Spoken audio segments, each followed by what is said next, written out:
Bonjour à tous et bienvenue sur Mini PDLV, c'est Thomas. Aujourd'hui on va parler d'un modèle dont vous avez peut-être oublié l'existence. Il s'agit de la Volkswagen Lupo GTI. Avant de parler de cette jolie miniature signée automobile, on va parler un petit peu du modèle en question.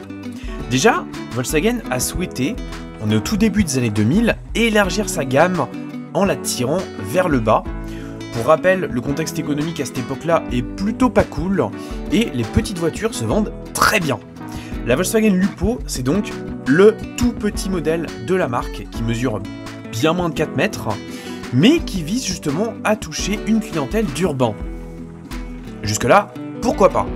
Seulement, il y a un moment où c'est parti en c'est tout simplement quand les gars se sont dit bon, on a déjà fait une version sport avec un 1,4 litre 16 soupapes 200 chevaux, pourquoi pas faire une version GTI? Et là, justement, c'est le modèle que je vous présente aujourd'hui. Elle est sortie en 2001, c'est donc la Lupo GTI. Elle est motorisée par un 4 cylindres 1,6 litre 16 soupapes qui délivre 125 chevaux, ce qui est une puissance déjà très raisonnable pour les 980 kg.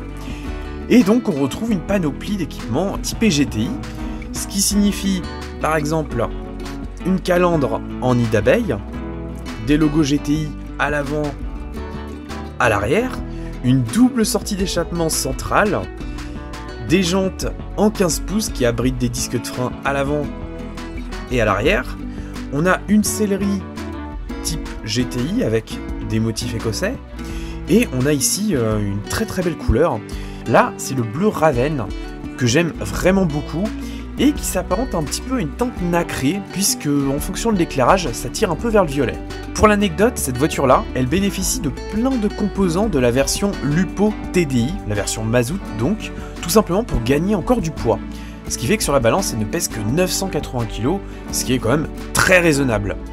Bon, assez parlé de la voiture, parlons maintenant de la reproduction. On est une fois de plus chez Automobile, qui est un fabricant, on le rappelle, de véhicules en résine, principalement à l'échelle 1/18e, donc il n'y a pas d'ouvrant sur notre petite Lupo, mais ça n'empêche pas que c'est un modèle vraiment très désirable. Déjà, je trouve qu'elle présente très très bien, la finition est vraiment soignée à tous les niveaux, tout est relativement fin, donc il n'y a pas d'ouvrant, mais on a quand même des lignes de découpe qui sont belles, ni trop épaisses, ni pas assez. L'arrière est très réussi également, avec bien sûr la double sortie d'échappement qui est bien texturée et qui est remplie en noir. Le châssis, trop rien à en dire, c'est du classique, mais on voit quand même la ligne d'échappement. On voit également les petites lignes destinées au dégivrage de la lunette arrière. On a un profil qui est vraiment hyper sympa et tout petit, donc c'est assez rigolo. Moi qui adore les petites sportives, je suis servi. L'intérieur, on le voit très mal en vidéo forcément, mais il est quand même bien modélisé. Les vitres sont assez souples, c'est un reproche que je fais souvent aux automodèles.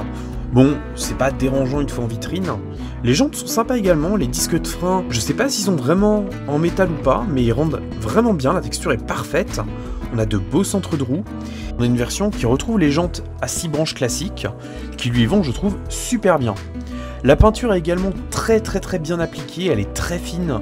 Si vous aimez les petites sportives, c'est vraiment le modèle à avoir. Ce modèle-là est sorti en juillet 2019 et il n'est malheureusement plus disponible chez Automodèle parce qu'il faut vraiment être très rapide pour commander.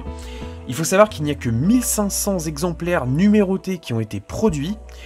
Donc si vous la voulez, vous avez la possibilité de la trouver sur Amazon, sur eBay, mais fatalement souvent un peu plus cher que les 59,90 € originels. J'espère que cette miniature vous aura plu.